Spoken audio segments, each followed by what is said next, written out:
يا ربي بالمصطفى بلغ مقاصدنا واغفر لنا ما مضى يا واسع الكرم يا ربي بالمصطفى بلغ مقاصدنا واغفر لنا ما مضى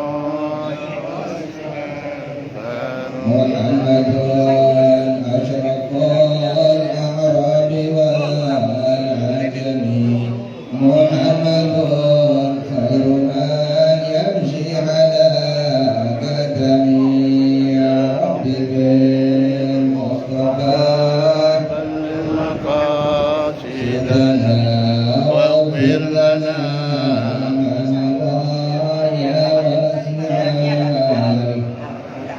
محمد قاصد المعروف جامعه محمد صاحب الإحسان والكرم يا رب بالمصطفى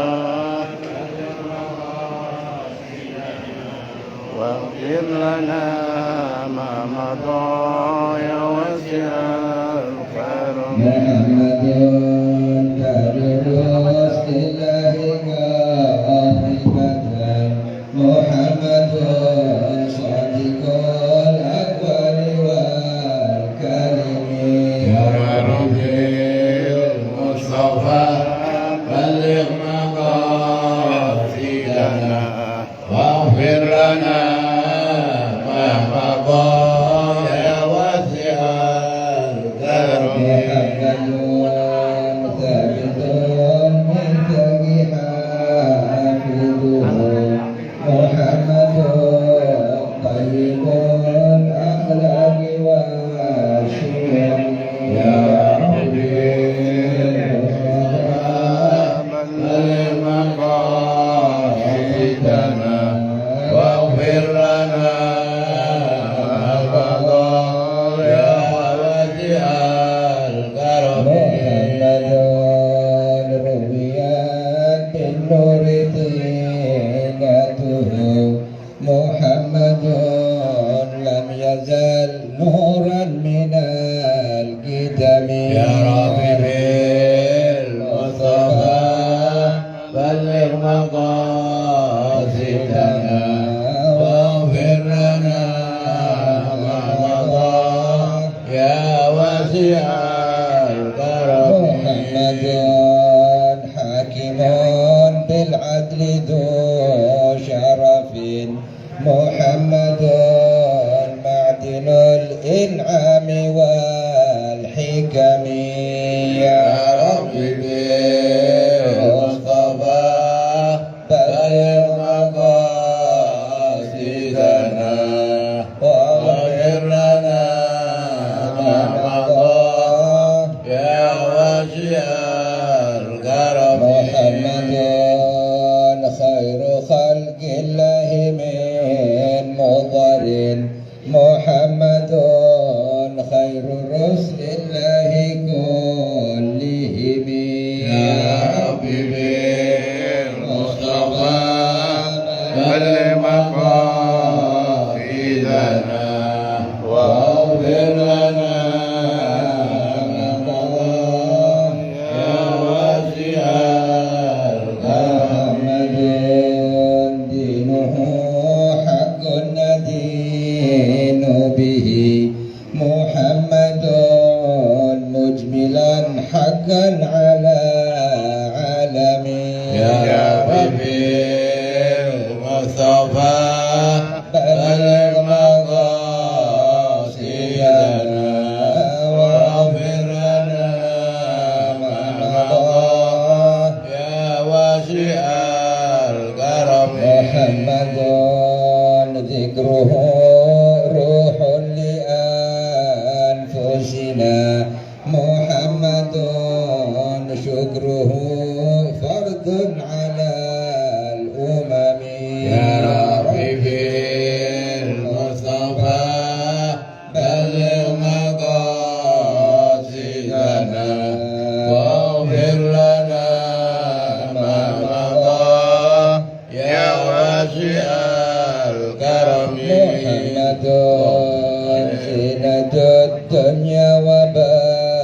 وبهجتها محمد كاشف الغمة والظلم يا رب بالمصطفى بلغ مقاصدنا واغفر لنا ما مضى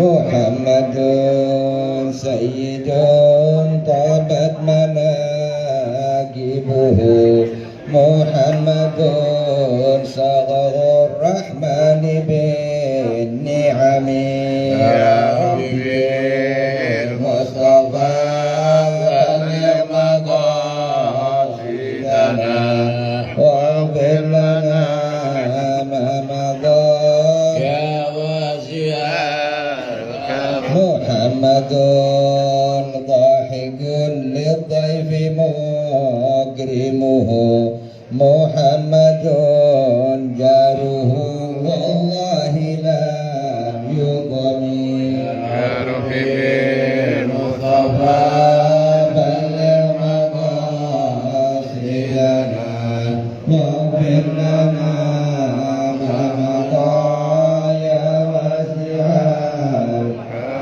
محمد طابت الدنيا ببعدته محمد جاء بالآيات والحكم يا ربي مصطفى بلغ مقاصدنا واغفر لنا ما مضى محمد يوم بعث الناس شافعنا محمد نوره الهادي من الظلم يا حبيبي المصطفى بلغ مقاصدنا واغفر لنا ما مضى يا واسع محمد قائم لله ذو همم محمد خاتم للرسل كلهم يا حبيبي المصطفى بلغ مقاصدنا واغفر لنا ما مضى يا واسع الكرم يا أرحم الراحمين يا أرحم الراحمين يا أرحم الراحمين فرج على المسلمين يا أرحم الراحمين يا أرحم الراحمين يا أرحم الراحمين فرج على المسلمين الفاتحة إلى روح سيدنا وحبيبنا شفيعنا رسول الله محمد عبد الله صلى الله عليه وسلم وعلى آله وأصحابه وأزواجه وذرية أهل بيته ثم إلى المهاجر إلى الله أحمد الإنسان دين الفقيه المقدر محمد البعلاوي وأصولهم وأصولهم أجمعين ثم إلى المرحوم محمد حنيف كمال الدين بن محمد يوسف وأصوله وأصوله ثم إلى المرحوم محمود ليلى بنت ياسين وأصوله وأصولها وأصولها ثم إلى والدينا والديكم أمواتنا وأمواتكم وأموات المسلمين أجمعين أن الله يغفر لهم ويرحمهم ويؤتي درجات في الجنة ويعيد علينا من بركاتهم وأسرارهم وأنوارهم وعلوم ونفات في الدين والدنيا الآخرة الفاتحة وياسين الشيطان الرجيم بسم الله الرحمن الرحيم الحمد لله رب العالمين الرحمن الرحيم مالك يوم الدين إياك نعبد وإياك نستعين اهدنا الصراط المستقيم صراط الذين أنعمت عليهم غير المغضوب عليهم ولا الضالين آمين بسم الله الرحمن الرحيم ياسين والقرآن الحكيم إنك لمن المرسلين على صراط مستقيم تنزيل العزيز الرحيم لتنذر قوما ما أنذر آباؤهم فهم غافلون لقد حق القول على أكثرهم فهم لا يؤمنون إنا جعلنا في أعناقهم أغلالا فهي إلى الأذقان فهم مقمحون وجعلنا من بين أيديهم سدا ومن خلفهم سدا فهم لا يبصرون عليه وأنذرتهم أم لم تنذرهم لا يؤمنون وخشي الرحمن بالغيب فبشر بمغفرة وأجر كريم إنا نحن نحيي الموتى ونكتب ما قدموا وآثارهم وكل شيء أحصيناه في إمام مبين واضرب لهم مثلا أصحاب القرية إذ جاءها المرسلون إذ أرسلنا إليهم اثنين فكذبوهما فعززنا بثالث فقالوا إليكم مرسلون قالوا ما أنتم إلا بشر مثلنا وما أنزل الرحمن من شيء أنتم إلا تكذبون قالوا ربنا يعلم إنا إليكم لمرسلون وما علينا إلا البلاغ المبين قالوا إنا تطيرنا بكم لئن لم تنتهوا لنرجمنكم ولمسنكم منا عذاب قالوا طائركم معكم أئن ذكرتم بل أنتم قوم مسرفون وجاء من أقصى المدينة رجل يسعى قال يا قوم اتبعوا المرسلين اتبعوا من لا يسألكم أجرا وهم مهتدون وما لي لا أعبد الذي فطرني وإليه ترجعون أتخذ من دونه آلهة إن يردني الرحمن بضر لا تغني عني شفاعتهم شيئا ولا ينفذون إني إذا لفي ضلال مبين إني آمنت بربكم فاسمعون قيل ادخل الجنة قال يا ليت قومي يعلمون بما غفر لي ربي وجعلني من المكرمين وما أنزلنا على قومه من بعده من جند من السماء وما كنا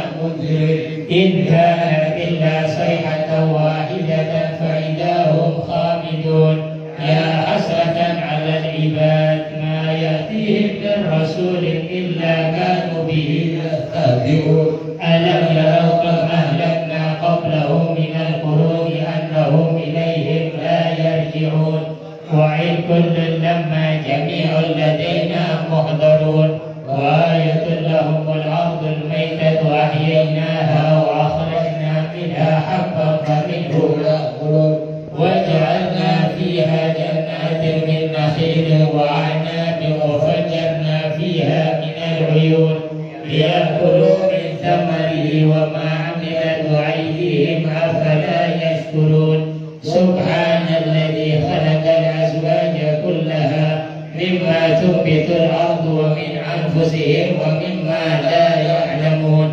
وآية لهم الليل نسلخ منه النهار فإذا هم مظلمون والشمس تجري لمستقر لها ذلك تقدير العزيز العليم والقمر قدرناه منازل حتى عاد كالعرجون القديم لا الشمس ينبغي لها أن تدرك القمر ولا الليل سابق النهار وكل في فلك يسبحون وآية لهم أنا حملنا ذريتهم في الفلك المشحون وخلقنا لهم من مثله ما يركبون وإذا ندركهم فلا صريخ لهم ولا هم ينقذون إلا رحمة منا ومتاعا إلى حين وإذا قيل لهم اتقوا ما بين أيديكم وما خلفكم لعلكم ترحمون وما تأتيهم من آية من آيات ربهم إلا كانوا عنها معرضين وإذا قيل لهم أنفقوا مما رزقهم الله قال الذين كفروا للذين إن أنتم إلا في ضلال مبين ويقولون متى هذا الوعد إن كنتم صادقين ما ينظرون إلا صيحة واحدة تأخذهم وهم يخصمون فلا يستطيعون توصية ولا إلى أهلهم يرجعون ونفخ في السور فإذا هم من الأجداث إلى ربهم ينسلون قالوا يا ويلنا من بعثنا من مرقدنا هذا ما وعد الرحمن وصدق المرسلون إن كانت إلا صيحة واحدة فإذا هم جميع لدينا محضرون فاليوم لا تظلم نفس شيئا ولا تجزون إلا ما كنتم تعملون إنا أصحاب الجنة اليوم في شغل فاكهون هم وأزواجهم في ظلال على الأرائك متكئون لهم فيها فاكهة ولهم ما يدعون سلام قولا من رب رحيم وامتازوا اليوم أيها المجرمون ألم أعهد إليكم يا بني آدم أن لا تعبدوا الشيطان إنه لكم عدو مبين وأن اعبدوني هذا صراط مستقيم ولقد أضل منكم جبلا كثيرا أفلم تكونوا تعقلون هذه جهنم التي كنتم توعدون اصلوها اليوم بما كنتم تكفرون اليوم نختم على أفواههم وتكلمنا أيديهم وتشهد أرجلهم بما كانوا يكسبون ولو نشاء لطمسنا على أعينهم فاستبقوا الصراط فعنا يبصرون ولو نشاء لمسخناهم على مكانتهم فما استطاعوا اليوم لا يرجعون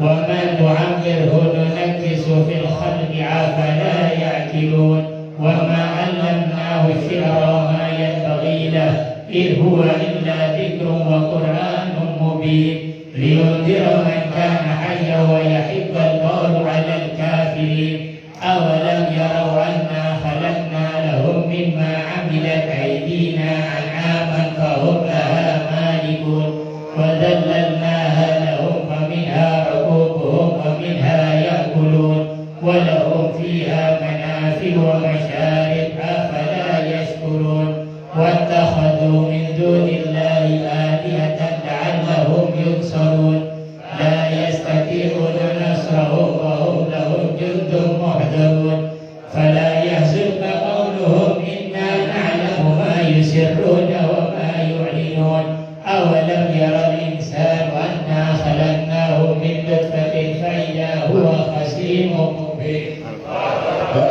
ونسي خلقه قال من يحيي العظام وهي رميم قل يحيي الذي أنشأ أول مرة وهو بكل خلق عليم الذي جعل لكم من الشجر الأخضر نارا فإذا أنتم منه توقدون أوليس الذي خلق السماوات والأرض بقادر على أن يخلق مثلهم بلى وهو الخلاق العليم إنما أمره إذا أراد شيئا أن يقول له كن فيكون الذي بيده ملكوت كل شيء وإليه ترجعون بسم الله الرحمن الرحيم الحمد لله رب العالمين اللهم صل وسلم على سيدنا محمد وعلى آل سيدنا محمد اللهم إنا نستغفرك ونستغفرك أيامنا وأنفسنا وأهلنا وأولادنا وأموالنا كل شيء أعطيتنا اللهم اجعلنا وإياهم في كنافك وأمانك وجوارك وإياكم من كل شيطان مريض وجبار مريض وذي عين وذي بغي ومن شر كل ذي شر إنك على كل شيء قدير اللهم جبرنا بالعافية والسلام حققنا بالتقوى والاستقامة وأرنا من موجبات الندامة إنك سميع الدعاء اللهم اغفر لنا ولوالدينا ولأولادنا ولمشايخنا ولأمة الدين ولأصحابنا أحبابنا لمن أحبنا بك ولمن أحسن إلينا وللمؤمنين والمؤمنات والمسلمين والمسلمات يا رب العالمين وارزقنا كمال المتابعة له ظاهرا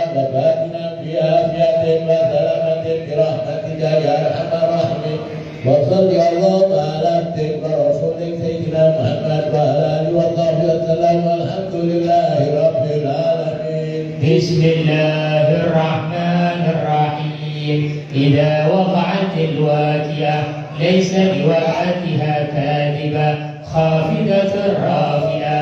إذا رجت الأرض رجا وبست الجبال بسا فكانت هباء منبثا وكنتم أزواجا ثلاثا فأصحاب الميمنة ما أصحاب الميمنة وأصحاب المشأمة ما أصحاب المشأمة والسابقون السابقون أولئك المقربون في جنات النعيم ثلة من الأولين وقليل من الآخرين على سرر موضونة متقين عليها متقابلين يطوف عليهم ولدان مخلدون بأكواب وأباريق وكأس من معين لا يصدعون عنها ولا ينزفون وفاكهة مما يتخيرون ولحم طير مما يشتهون وحور العين كأمثال اللؤلؤ المكنون جزاء بما كانوا يعملون لا يسمعون فيها لغوا ولا تعثيما إلا قيلا سلاما سلاما.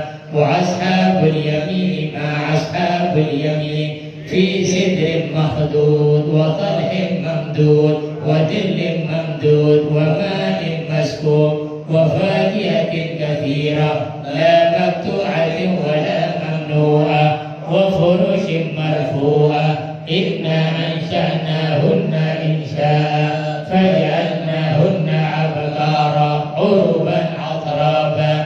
لأصحاب اليمين ثلة من الأولين وثلة من الآخرين.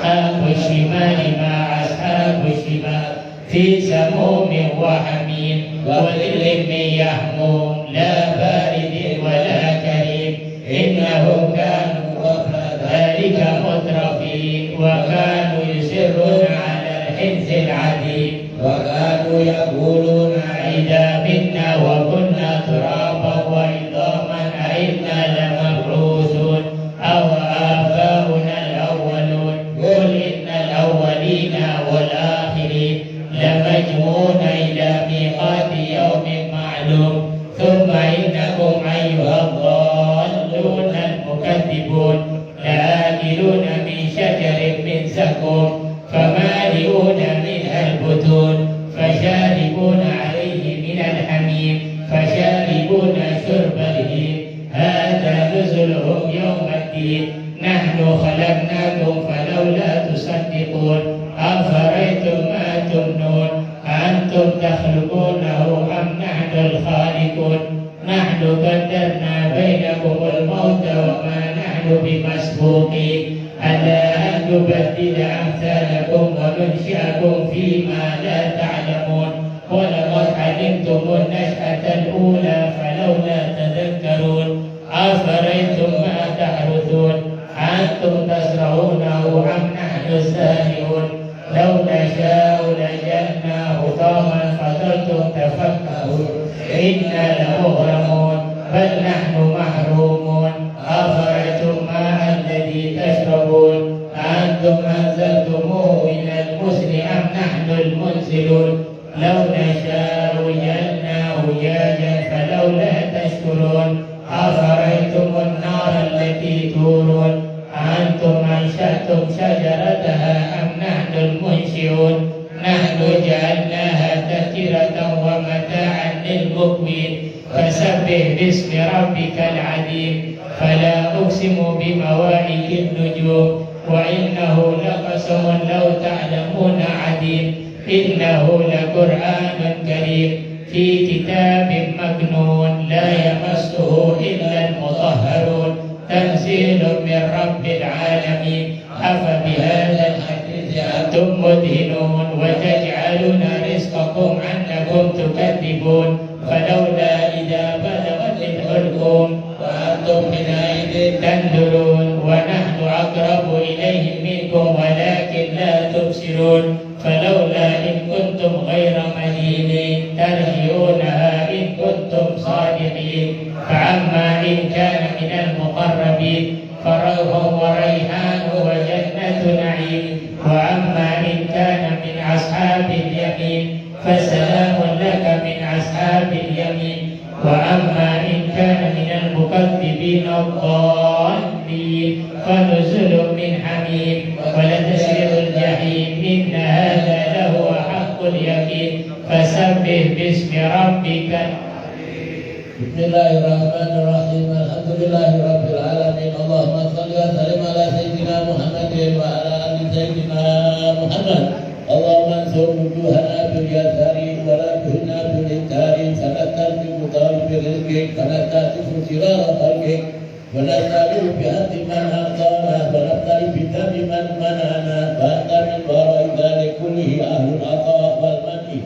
Allahumma kama sutta wujuhana wujud illa la takunna lil hajat illa ilaik bijudi wa karamik wa fadlik ya arhamar rahimin. Amina bi fadlika amman siwa wa sallallahu ala nabiyyina Muhammadin wa ala alihi wa sahbihi wasallam walhamdulillahi rabbil alamin. Bismillahirrahmanirrahim. Tabarakalladzi biyadihi al-mulku wa huwa ala kulli shay'in qadir. الذي خلق الموت والحياة ليبلوكم أيكم أحسن عملا وهو العزيز الغفور. الذي خلق 7 سماوات طباقا ما ترى في خلق الرحمن من تفاوت. فارجع البصر هل ترى من فطور ثم ارجع البصر ينقلب إليك البصر خاسئا وهو حسير. ولقد زينا السماء الدنيا بمصابيح وجعلناها رجوما للشياطين وأعتدنا لهم عذاب السعير. وللذين كفروا بربهم عذاب جهنم وبئس المصير. إذا ألقوا فيها سمعوا لها شهيقا وهي تفور تكاد تميز من الغيظ كلما ألقي فيها فوج سألهم خزنتها ألم يأتكم نذير قالوا بلى قد جاءنا نذير فكذبنا وقلنا ما نزل الله من شيء إن أنتم إلا في ضلال كبير. وقالوا لو كنا نسمع أو نعقل ما كنا في أصحاب السعير فاعترفوا بذنبهم فسحقا لأصحاب السعير. إن الذين يخشون ربهم بالغيب لهم مغفرة وأجر كبير. وأسروا قولكم أو اجهروا به إنه عليم بذات الصدور. ألا يعلم من خلق وهو اللطيف الخبير. هو الذي جعل لكم الأرض ذلولا فامشوا في مناكبها وكلوا من رزقه وإليه النشور. آمنتم من في السماء أن يخسف بكم الأرض فإذا هي تمور أم أمنتم من في السماء أن يرسل عليكم حاصبا فستعلمون كيف نذير. ولقد كذب الذين من قبلهم فكيف كان نكير. أولم يروا إلى الطير فوقهم صافات ويبر ما يمسكهن إلا الرحمن إنه بكل شيء بصير. أمن هذا الذي هو جند لكم ينصركم من دون الرحمن إن الكافرون إلا في غرور. أمن هذا الذي يرزقكم إن أمسك رزقه بل لجوا في عتو ونفور. أفمن يمشي مكبا على وجهه أهدى أمن يمشي سويا على صراط مستقيم. قل هو الذي أنشأكم وجعلكم السمع والأبصار والأفئدة قليلا ما تشكرون. قل هو الذي ذرأكم في الأرض وإليه تحشرون. ويقولون متى هذا الوعد إن كنتم صادقين. قل إنما العلم عند الله وإنما أنا نذير مبين. فلما رأوا زلفة سيئت وجوه الذين كفروا وقيل هذا الذي كنتم به تدعون. قل أرأيتم إن أهلكني الله ومن معي رحمنا فمن يجير الكافرين من عذاب عليم.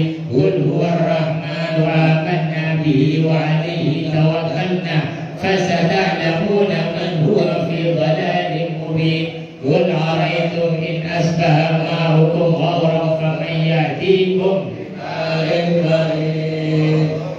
أفضل الذكر فاعلم أنه لا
وبحمده سبحان الله وبحمده سبحان الله وبحمده سبحان الله وبحمده يا الله يا الله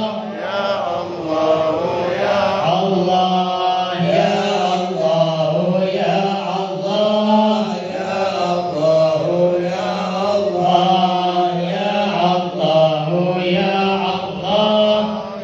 الله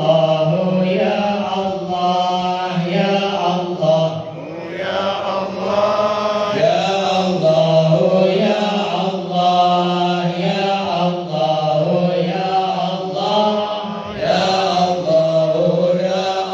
اللهم صل على حبيبك سيدنا محمد وآله وصحبه وسلم اللهم صل على حبيبك سيدنا محمد وآله وصحبه وسلم. اللهم صل على حبيبك سيدنا محمد وآله وصحبه وسلم اللهم صل على حبيبك سيدنا محمد وآله وصحبه وسلم. اللهم صل على حبيبك سيدنا محمد وآله وصحبه وبارك وسلم أجمعين اللهم صل على حبيبك سيدنا محمد وآله وصحبه وبارك وسلم أجمعين. الفاتحة الكرسي وثلاثة من سورة الإخلاص والمعوذتين إلى سيدنا رسول الله محمد بن عبد الله وجميع أصحابه وأزواجه وجميع ذرية ساداتنا البعلوي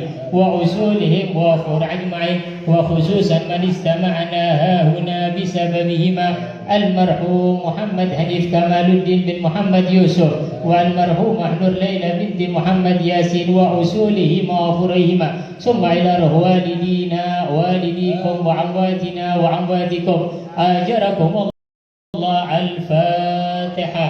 أعوذ بالله الله من الشيطان الرجيم. بسم الله الرحمن الرحيم. الحمد لله رب العالمين الرحمن الرحيم مالك يوم الدين. إياك نعبد وإياك نستعين اهدنا الصراط المستقيم صراط الذين أنعمت عليهم المغضوب عليهم ولا الضالين آمين. لا إله إلا هو الحي القيوم لا تأخذه سنة ولا نوم له ما في السماوات وما في الأرض من ذا الذي يشفع عنده إلا بإذنه يعلم ما بين أيديهم وما خلفهم ولا يحيطون بشيء من علمه إلا بما شاء وسع كرسي السماوات والأرض ولا يعود حفظهما وهو العلي العظيم. بسم الله الرحمن الرحيم. قل هو الله أحد الله الصمد لم يلد ولم يولد ولم يكن له كفوا أحد. بسم الله الرحمن الرحيم. قل هو الله أحد الله الصمد لم يلد ولم يولد ولم يكن له كفوا أحد. بسم الله الرحمن الرحيم. قل هو الله أحد الله الصمد لم يلد ولم يولد ولم يكن له كفوا أحد. بسم الله الرحمن الرحيم. قل أعوذ برب الفلق من شر ما خلق ومن شر غاسق إذا وقب ومن شر النفاثات في العقد ومن شر حاسد إذا حسد. بسم الله الرحمن الرحيم. قل أعوذ برب الناس ملك الناس إله الناس من شر الوسواس الخناس الذي يوسوس في صدور الناس من الجنة والناس. بسم الله الرحمن الرحيم. الحمد لله رب العالمين حمدا يوافي نعمه ويكافئ مزيدا. يا ربنا لك الحمد كما ينبغي لجلال وجهك ولعظيم سلطانك. سبحانك لا نحصي ثناء عليك أنت كما أثنيت على نفسك. فلك الحمد حتى ترضى ولك الحمد إذا بعد الرضا. اللهم صل وسلم على سيدنا محمد في الأولين، وصل وسلم على سيدنا محمد في الآخرين، وصل وسلم على سيدنا محمد في النبيين، وصل وسلم على سيدنا محمد في المرسلين، وصل وسلم على سيدنا محمد في كل وقت وحيد، وصل وسلم على سيدنا محمد في الملأ الأعلى إلى يوم الدين. وصل وسلم على سيدنا محمد حتى ترث الأرض ومن عليها وأنت خير الوارثين.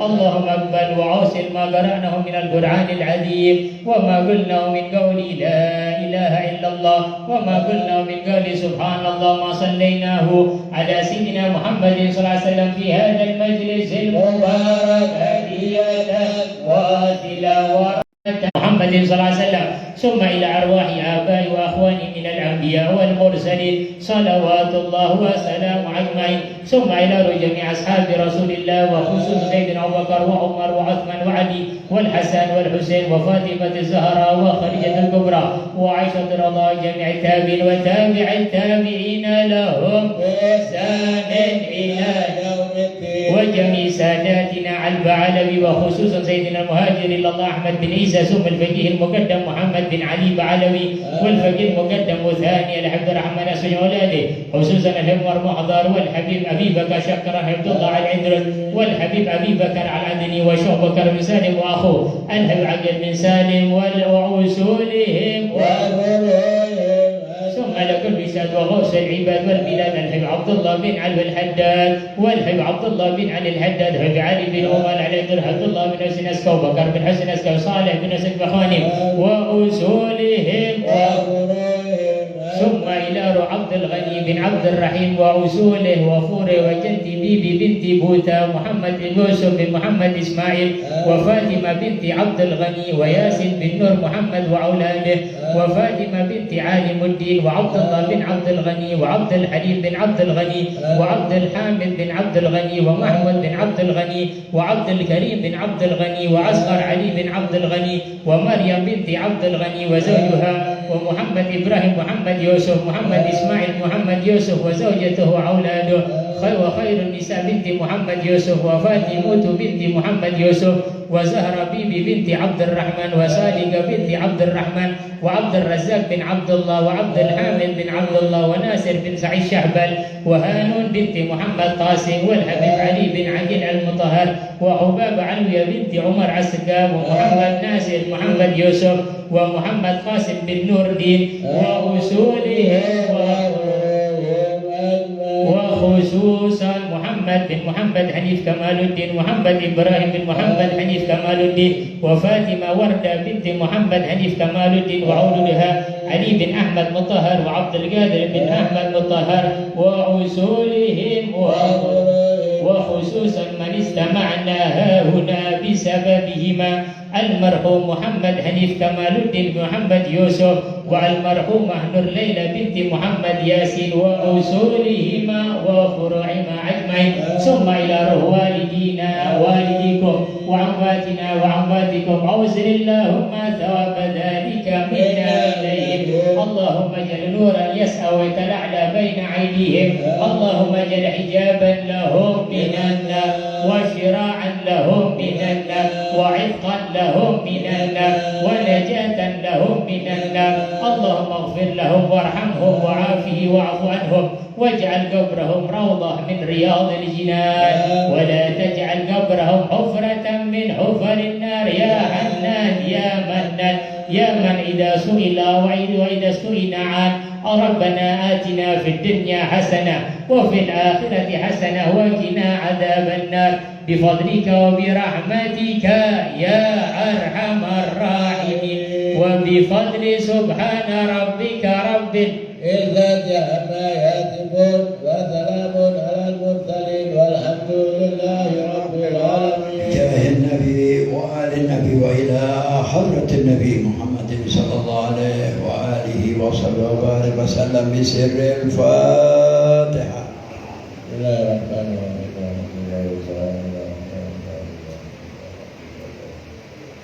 صراط الذين أنعمت عليهم غير المغضوب عليهم ولا الضالين. ربنا تقبل منا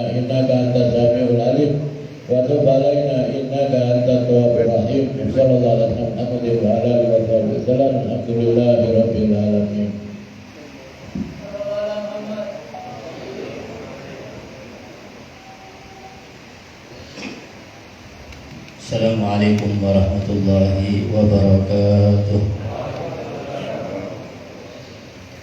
Alhamdulillahirabbil alamin wa bihi nasta'inu ala umuri dunya waddin. Wassalatu wassalamu ala asyrafil anbiya wal mursalin sayyidina Muhammadin qaidil hurril muhajjalin wa ala alihi wa ashabihi wat tabi'in wa man tabi'ahum bi ihsanin ila yaumiddin.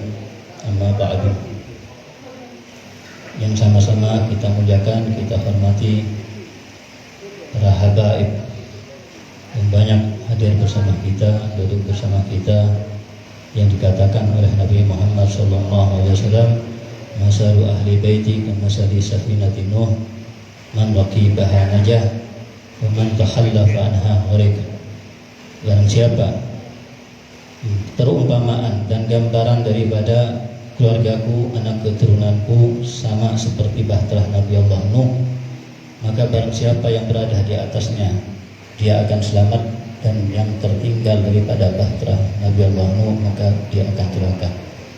Dan mereka sudah didoakan jauh-jauh hari oleh seorang manusia yang tidak akan pernah doa beliau ditolak oleh Allah Subhanahu wa taala, yaitu doa Nabi Muhammad SAW ketika menikahkan putri beliau kepada menantu beliau Sayyidina Ali bin Abi Thalib. Allahumma akhrij minhuma al-katsir at-tayyib. Ya Allah, keluarkan daripada keduanya keturunan yang banyak, dan yang banyak itu adalah yang baik-baik. Maka para habaib yang telah hadir bersama kita yang banyak, yang tidak bisa kita sebutkan satu persatu kan terlalu banyaknya, insyaallah menjadi sebab kita berdekatan dengan Nabi Muhammad SAW, dan menjadi tanda insyaallah almarhum Kiai almarhum Haji Hanif Kamaluddin bin Muhammad Yusuf, dan itu menjadi tanda bukti cinta beliau kepada anak keturunan Nabi Muhammad SAW, sehingga insyaallah kelak beliau akan mendapatkan syafaat daripada Nabi Muhammad SAW. Dan para ulama, para kiai yang banyak juga duduk bersama kita, ya, terutama juga putra daripada Kiai Hamid, Kiai Idris, Kiai Nur Khalis, dan yang lain-lain yang tidak bisa kami sebutkan satu persatu tanpa mengurangi rasa hormat dan ta'zim kami kepada mereka semuanya. Dan mereka lah yang dikatakan oleh Nabi Muhammad SAW, man zara aliman faka'annama zarani, wa man safaha aliman faka'annama safahani, wa man safahani wa man jalasa aliman faka'annama jalasani, wa man jalasani fi dunya ayyalasahallahu yawmal qiyamah ma'i.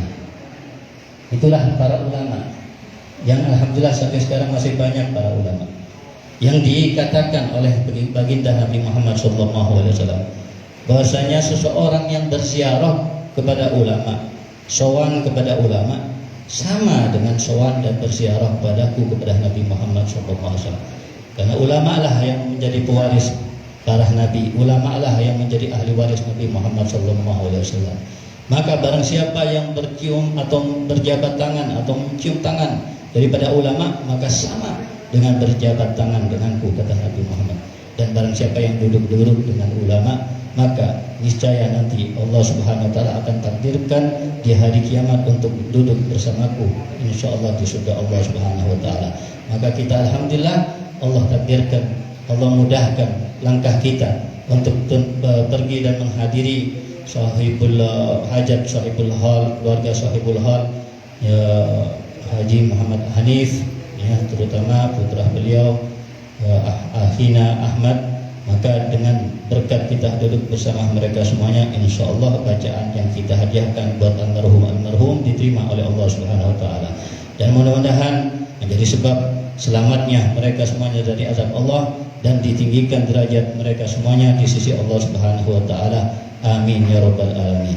Dan sebagai bentuk daripada bakti kepada orang tua adalah selalu mendoakan orang tuanya.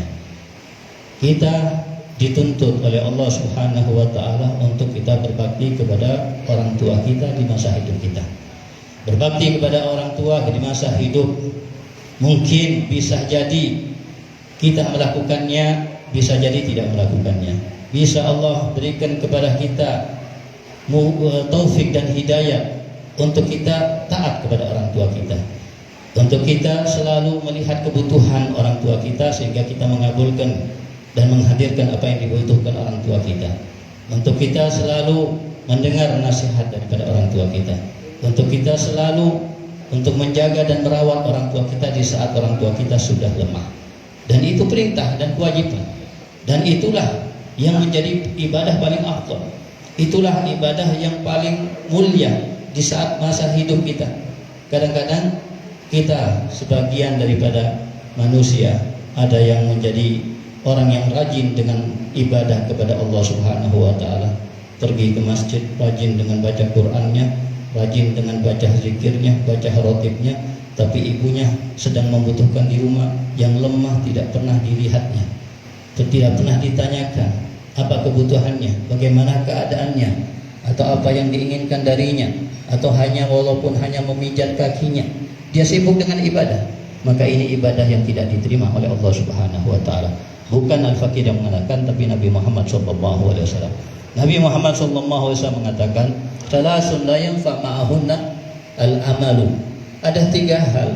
Yang 3 hal ini kalau ada pada diri kita, apapun daripada amal soleh yang kita lakukan, ibadah yang kita lakukan, tidak bermanfaat. La yanfa, katanya Nabi Muhammad sallallahu alaihi wasallam. Apa itu? Asyirik billah. Orang yang syirik kepada Allah, yang tidak beriman kepada Allah, sebanyak apapun sedekahnya, sebanyak apapun dia membantu orang-orang miskin, membantu orang-orang yang membutuhkan, atau bahkan berbakti kepada orang tuanya, tapi selama dia kafir, tidak ada manfaatnya apa yang dilakukan daripada kebaikan-kebaikan orang kafir. Dan yang kedua, katanya Nabi Muhammad SAW, hukukul walidain, yang durhaka kepada orang tua. Satu hal yang dikatakan oleh Imam Ali karramallahu wajhah, man ahzana walidayhi faqad aqahuma. Man ahzana walidayhi faqad aqahuma. Barang siapa hanya membuat sedih kedua orang tuanya, itu sudah dicap sebagai orang yang durhaka kepada kedua orang tuanya. Apalagi yang menyakiti, apalagi yang membuat marah, apalagi yang sampai betul-betul membuat murka kedua orang tuanya atau salah satu daripada keduanya. Apa yang kita lakukan daripada amal ibadah itu tidak ada artinya sama sekali di sisi Allah Subhanahu wa taala. Oleh karena itu, sebagai bentuk bakti kepada orang tua bukan hanya mendoakan orang tua di masa hidupnya. Kita dituntut untuk mendoakan orang tua juga, bahkan dianjurkan, bahkan diwajibkan. Allah Subhanahu wa taala berfirman, "Anishkurli wali walidayk, anishkurli wali walidayk." Syukurlah Anda kepadaku, kepada Allah. Syukurlah Anda kepada kedua orang tua. Bukan kita hanya syukur kepada Allah, kita tinggalkan orang tua. Syukur kepada Allah Subhanahu wa taala kita tampilkan, kita tampakkan dengan melaksanakan sholat 5 waktu setiap hari. Setiap hari kita melaksanakan sholat 5 waktu. Itu sebagai bentuk kita syukur kepada Allah Subhanahu wa taala. Syukur kepada orang tua apa maksudnya? Imamul Haddad Sahibul Ratib, beliau mengatakan termasuk bentuk syukur yang diperintahkan oleh Allah Subhanahu wa taala, sampai-sampai digandengkan untuk syukur kepada Allah dan syukur kepada orang tua, adalah mendoakannya setiap habis azan. Kita berdoa dengan doa adzan setelah adzan, Allahumma rabb hadhihi da'wati tammati sholati qa'imah ila akhir. Maka dilanjut dengan Rabbing firli wal walidayya, Rabbing firli wal walidayya, sampai 5 kali Rabbing firli wal walidayya. Dilanjutkan yang kelima, warhamhuma kama rabbayani shaghira. Ini doa dan ini syukur, bukti kita mendoakan orang tua dan bakti kepada orang tua. Dan Imam Ali karramallahu wajhahu mengatakan, tarkud doa lil walidain yurisul dik al-aish. Barang siapa yang meninggalkan doa kepada orang tuanya, itu akan menyebabkan sempitnya rizkinya, sempitnya hartanya. Nah, doa untuk orang tua di masa hidupnya yang kita dibutuhkan untuk mendoakan, tapi lebih-lebih terhadap orang tua yang sudah meninggal dunia. Yang meninggal dunia lebih butuh kepada doa anak-anaknya, cucu-cucunya. Dan itu digambarkan oleh Nabi Muhammad SAW.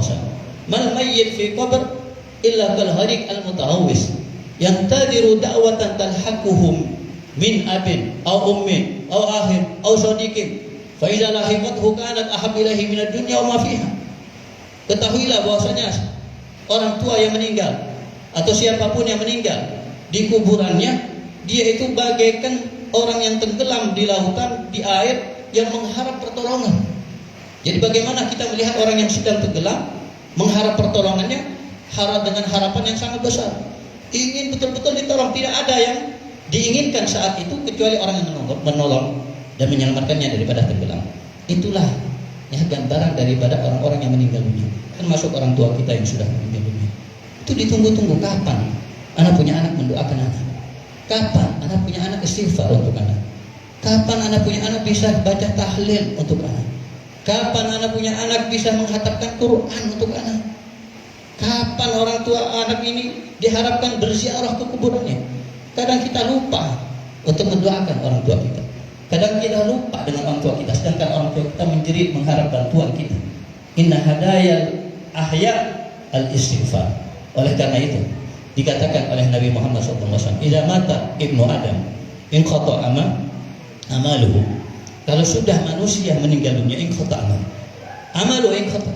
Dia tidak bisa beramal lagi. Dia tidak bisa beribadah lagi, tidak bisa berzikir, tidak bisa baca Fatihah, tidak bisa tahlil, tidak bisa baca la ilaha illallah, tidak bisa apa-apa. Padahal yang sudah meninggal dunia itu mengharap untuk bisa menambah amal ibadahnya, untuk menambah pahala-pahalanya dengan harapan yang sangat besar. Sampai-sampai mereka bahkan mau membayar apa yang mereka miliki, bahkan dunia dan seinya sekalipun, hanya untuk hidup lagi di dunia, untuk sholat 2 rakaat. Hidup lagi di dunia hanya untuk mengucapkan la ilaha illallah. Bayar dengan sekian mahalnya mereka mau.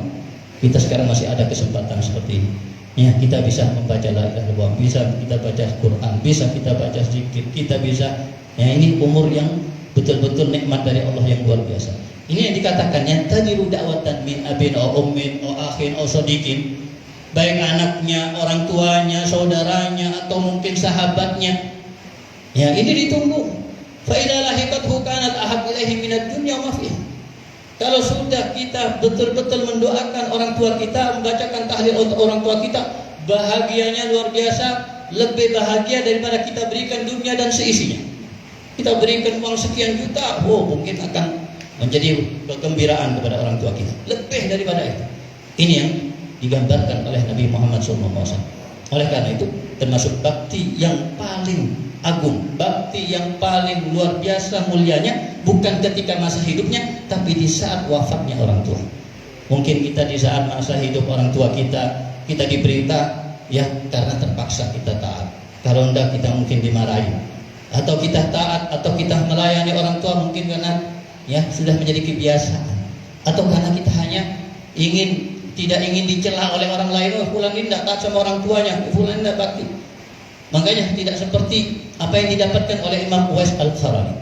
Yang mana Uwais Al-Qarani bukan hanya mendoakan, tapi semua hajat ibunya beliau yang melakukannya. Dari mulai memandikannya, menghilangkan kotoran dari badannya, sampai memakaikan kepadanya pakaian, bahkan sampai mendulangnya, semua beliau yang. Kita belum pernah, atau mungkin hanya sekali aja kita melakukan ini, memandikan sekali, atau menghilangkan kotoran dari orang tua kita sekali, seakan-akan kita sudah menjadi anak soleh, menjadi anak yang bagus. Orang tua berapa kali menghilangkan kotoran dari kita? Orang tua berapa kali memakaikan pakaian untuk kita dengan sayangnya? Orang tua berapa kali menggendong kita dengan keadaan yang lelah? Orang tua berapa kali mendoakan? Setiap hari pasti mendoakan orang tua untuk kita. Apa balasan kita untuk orang tua? Ya, datang seseorang kepada Nabi Muhammad SAW. Min Bani Salimah, dari seorang kabilah Bani Salimah. Ya Rasulullah, hal baqiya min birri abawayya syai'un adurruhuma bihi ba'da mautihima. Wahai Rasul, aku datang untuk bertanya